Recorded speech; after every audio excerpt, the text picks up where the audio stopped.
자, 지금 자폐 지원에 대한 아주 오래된 관점이 뭐랄까 근본부터 흔들리고 있습니다. 결점을 고쳐야 한다는 낡은 모델을 넘어서 개인을 있는 그대로 긍정하는 새로운 틀이 떠오르고 있거든요. 이 중요한 생각의 전환이 과연 무엇을 의미하는지 지금부터 자세히 파헤쳐 보겠습니다. 본격적으로 시작하기 전에 우리 이 질문부터 한번 생각해 봐야 할 것 같아요. 누군가를 돕는다, 지원한다는 것의 진짜 의미는 뭘까요? 바로 이 질문에 대한 새로운 답이 자폐 지원의 패러다임 전체를 바꾸고 있습니다. 그럼 도대체 왜 이런 새로운 접근법이 필요하게 됐을까요? 그 배경을 좀 들여다봐야 하는데요. 여기에는 수십 년 동안 이어진 배제된 대화라는 문제가 있었습니다. 이게 정말 믿기 힘든 숫자인데요. 무려 60년이 넘는 시간 동안, 그러니까 자폐인을 위한 지원책들이 정작 당사자들의 의견은 하나도 듣지 않고 만들어졌다는 겁니다. 이게 그냥 실수로 의견을 빠뜨린 수준이 아니었어요. 당사자들의 목소리를 아예 배제해버리니까 당연히 전문가 그룹이랑 커뮤니티 사이에 엄청난 불신과 갈등이 생길 수밖에 없었던 거죠. 그러니까 아이러니하게도 누군가를 돕겠다는 노력이 오히려 공동체를 갈라놓는 그런 상황이 벌어진 거예요. 지금 보시는 이 인용문이 바로 그 분열이 얼마나 심각했는지를 아주 명확하게 보여주고 있습니다. 자, 그럼 이 거대한 변화를 이끈 생각의 전환, 바로 신경 다양성이라는 개념에 대해서 한번 알아보겠습니다. 바로 신경 다양성이라는 개념인데요. 화면의 정의를 한번 보시죠. 핵심은 이거예요. 다르다는 걸 틀렸다고 보지 않는다는 거죠. 우리가 왼손잡이를 억지로 고쳐야 할 대상으로 보지 않는 것처럼요. 뇌가 작동하는 방식이 좀 다른 것도 그냥 인간 다양성의 자연스러운 한 부분으로 인정하자는 관점입니다. 아주 간단하죠? 이런 관점으로 보면 자폐는 더 이상 고쳐야 할 문제가 아니라 한 사람을 구성하는 고유한 정체성이 되는 겁니다. 와, 이게 정말 큰 차이거든요.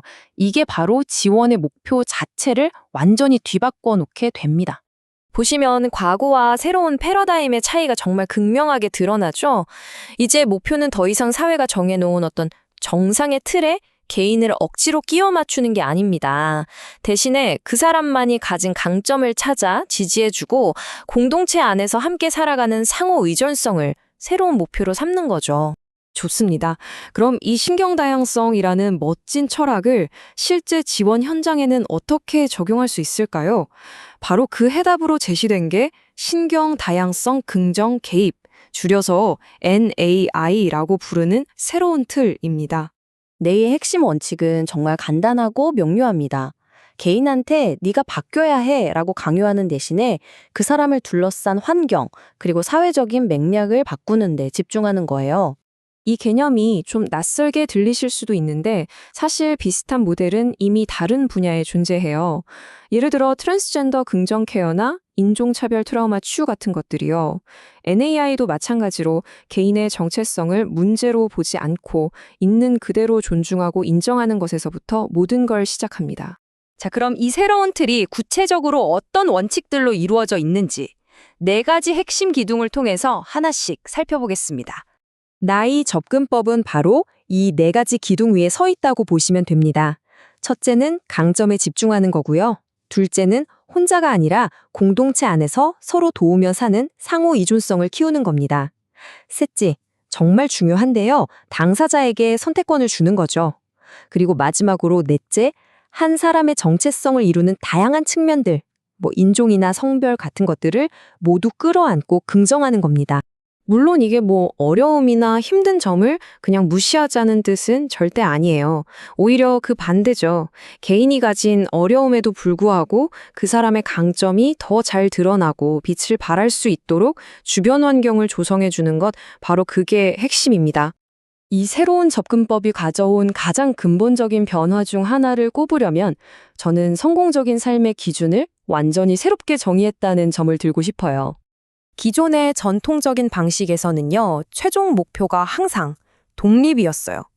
모든 걸 혼자서 완벽하게 해내는 것만이 이상적인 성공이라고 여겨졌죠. 하지만 지금 보시는 이 인용문이 날카롭게 지적하듯이 이건 사실 비현실적인 이중잣대일 수 있습니다. 한번 생각해 보세요. 우리 중에 과연 누가 정말 100% 독립적으로 살아가고 있을까요? 사실 거의 없죠.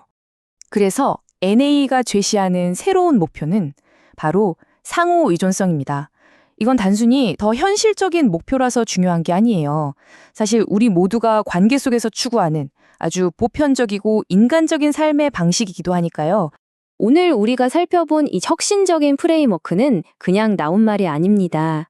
여러 대학의 연구진들이 자폐 커뮤니티의 실제 가치와 목소리를 반영해서 아주 세심하게 만든 결과물인 거죠. 오늘 이야기의 핵심 메시지를 딱 한 문장으로 요약하면 바로 이겁니다. 한 사람을 바꾸려고 애쓰지 말고 그 사람을 둘러싼 세상을 바꾸는 것, 그것이 진짜 지원의 시작이라는 거죠. 마지막으로 이 질문을 여러분께 던지면서 마무리하고 싶습니다. 만약 모든 지원이 한 사람을 있는 그대로 받아들이는 것에서부터 시작된다면 과연 우리 앞에는 또 어떤 새로운 가능성들이 펼쳐지게 될까요?